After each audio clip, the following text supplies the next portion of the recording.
What's up? What's up? It's your boy Sneaky Q with my magazine with our artist spotlight. I got a dope guest in the building, up and coming R&B artist, Motown sign artist. The homie man Malachiae Warren is in the building. You think would they still be for me if I fail? I've been down so long it feel like up to me. They look up to me. I got fake friends showing fake love to me, straight up to my face. What's up, dog? What going on? I'm good, man. Welcome to the couch, man. Appreciate you having me, man. Definitely. For sure. So you've been doing this music thing a long time. You know what I'm saying? Since you was a little boy. Let's jump into it, man. Talk about your upbringing into the music industry. Yeah, I'm from Atlanta, born and raised. I'm from the west side of Atlanta. I moved to the south side around I want to say 11, 12. Then I stayed over there, went to high school at North Atlanta High School. That's when I started to get into performing arts and entertainment field and stuff like that. So at first I was doing little comedy skits and stuff. That's just because that was my interest at the time. And then Definitely. we had some talent shows, floating around the school. And my whole family on my mama's side sing. My dad side can sing too or whatever, or they musically inclined, but more so my mom's. So but I wasn't really taking it seriously at the time, you know what I'm saying? So after a while, the talent show started spreading around, and people was like, "Hey, you should try it out just to see how you do." Definitely. But try it out, and at first I just be playing around, but that's when girls started to really say that I could sing for real. So that's when I started to take it seriously. Definitely. And I just started to perfect my craft, and now we here. Definitely, man. One of the dopest things too is that you're a self-taught musician. Yeah. How did that come about, man? That's pretty dope. That came about just by me, just not. I hate relying on people. You know what I'm saying? So I was like, man, forget it. I'm gonna just do it all myself. Figure out how to do it, and that's how I learned to record and mix, master. I even learned how to record my own videos and stuff like that. Wow, so I would put little covers out on YouTube just to get a buzz going, and just keep it going like that. Dope. And you did mention, you come from a background where music is, inclined, what I'm saying, that you musically inclined. How important was it, from your mom to tell you, hey, pursue your dreams when it comes to music? It was very important. I feel like a lot of kids, they miss that in their life and they family, you know what I'm saying? A lot of times, whoever their guardian is or whoever's over them try to convince them to do what they want them to do. Oh, you should be a lawyer, doctor, this. But thankfully, my mama was like, man, look, I believe in you. Of course, I would want you to do this, but at the same time, you're going to do what you want to do. And, all I can do is sit back and support you. And that made me want to strive to do better, not only for myself, but for her too, because she's allowed me to live out my dreams. So I can't be lax on the situation. I got to go hard. Definitely, because I actually read something too, previous interview you did, where you said pretty much your mom had you at a younger age. So pretty much you're living her dream as well as your own. Yeah, my mama was she was doing music. She was signed to, I forgot what label it was, but for a little bit, and then her and my pops had me. Definitely. So of course she couldn't devote all of her time to it. So she was like, you know what, I'm gonna put it to a break and make sure I take care of my son and make sure he grows up well, and I guess I just took upon that talent as I grew older, you know what I'm saying? I knew she was in the group and she would always sing around the house, so I kind of inherited and picked up on that. Definitely, man. I mean, that's dope, man, because typically that's what, people, I think moms get enough credit, but I think they need even more credit when it comes to certain things, because at the end of the day, she had to put down her dream to make sure you were okay. So it's kind of like, it's not, I read a quote. It's not, the only thing greater than brotherhood is motherhood. You know what I'm saying? And it speaks volumes that your mom had to do that, but look where you at now. Yeah. You know what I'm saying? Yeah. Chasing your dreams, and you still relatively young, 20, 21 years. Yeah, 21. So I mean, you still got the world in front of you. You know what I'm saying? You still put music out. You've built relationships through the industry. So you know what I'm saying? You well on your way to where she envisioned you being. And I think that's that's a dope testament to her, you know what I'm saying, to you, to kind of pick up where she left off. Yeah, man. Like I said, man, that played a major part, man, because if it was the complete opposite and my mama wasn't, giving me that support that I needed to keep myself going, man, I probably wouldn't even be doing music. I'd probably be doing something else. Definitely. It took her to to put her pride aside and what her aspirations were, and for me to do what I do. You know what I'm saying? She could have easily said, nah. You know what I'm saying? You need to go to school and be a doctor, lawyer, whatever the situation may be. But she was like, you know what? Man, I believe you, and I have faith in you, so that pushed me to go hard. You know what I'm saying? And this is, this ain't nothing abrupt. Like, what I'm saying? I've been following your career for a while. Yeah. And I watched you perform on the R&B Untapped stage a few months back. Yeah. So, damn, what I'm saying? So this is, I've been, I've had my ear to, what I'm saying, to your music for a long time. So you released a project earlier this year. Yeah. Heard you were in the city. Yep. Heard you in my city. Yep. Take us back through that project, because I actually like that, EP. Yeah. I actually love it, man. Appreciate I actually love it. I'm Ready is one of my favorites. I'm down. I'm down. Yeah. I'm down. I know what you mean. I'm down. Yep. And then the Minute Maid. Yeah, man. Like those are two of my favorites off the EP. It was short. It was a teaser. So I know you got something else coming up after that. Yeah, man. Actually, I'm Ready or I'm Down. Yeah. Is we got Lloyd on the remix.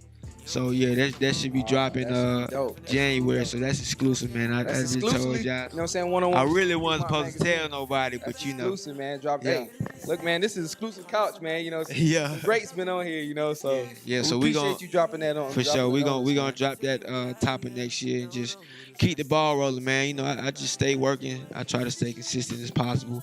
It's a little harder for these days because the game is so hip hop driven. Yeah. An R&B cat like me got to figure out a way to appeal to both and kind of put R&B in it but still give it a little edge to it. Definitely. All right, so I want to hop on too, because I listened to the track and I remember I remember seeing it on a blog or something when the track came out.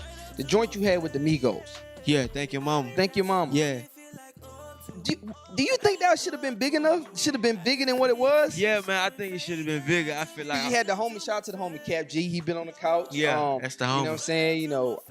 I covered the Migos Back to the Bando mixtape release party. So I think that record should have been bigger than what it was. I think so too, man. I think all my records should have been bigger than what they. But at the same time, man, I was such a new artist. Like that was like what, a year, close to a year and a half ago. So it's like it was my first time getting a taste of what the industry was like, and like people, and just the whole vibe. You know what I'm saying? So I had to get used to it. I was like a baby in the shit. You feel me? So I had to kind of adapt myself. How did that collab come about though?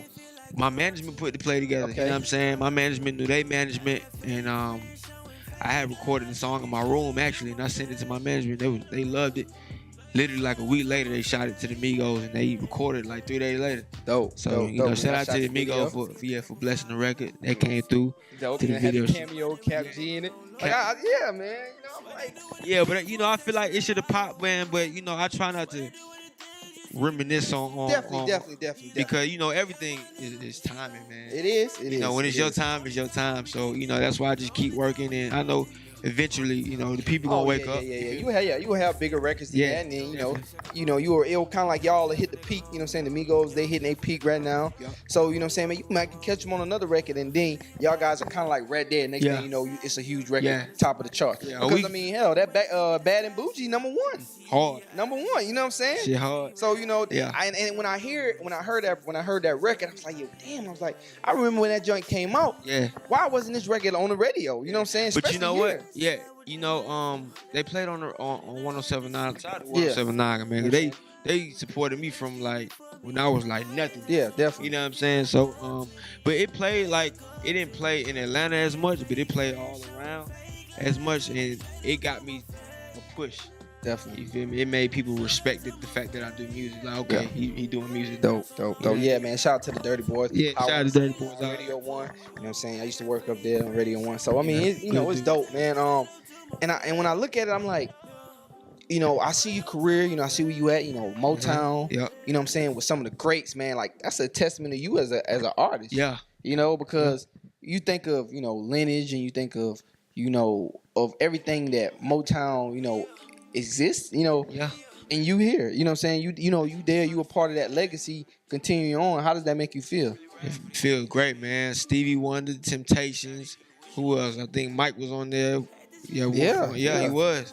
A lot of greats, man. So it you know, I don't feel like it's pressure on me. I just feel like, you know, it motivates me to go hard and just because I want to be, you know, one of those cats that they talking about in the future. You know what I'm saying? Definitely. So Definitely, man. it just motivates me to go hard. That's what's up. You know, so, you know, we spoke off camera about, you know, some of your musical influences. You're a big Brian McKnight fan. Yeah. You know what I'm saying? What is it that Brian McKnight as an artist, you know, make you a fan of him? Or what, you know, back then, because you said you were old soul. Mm-hmm. So talk about that. I feel like I just got inspiration from Brian McKnight because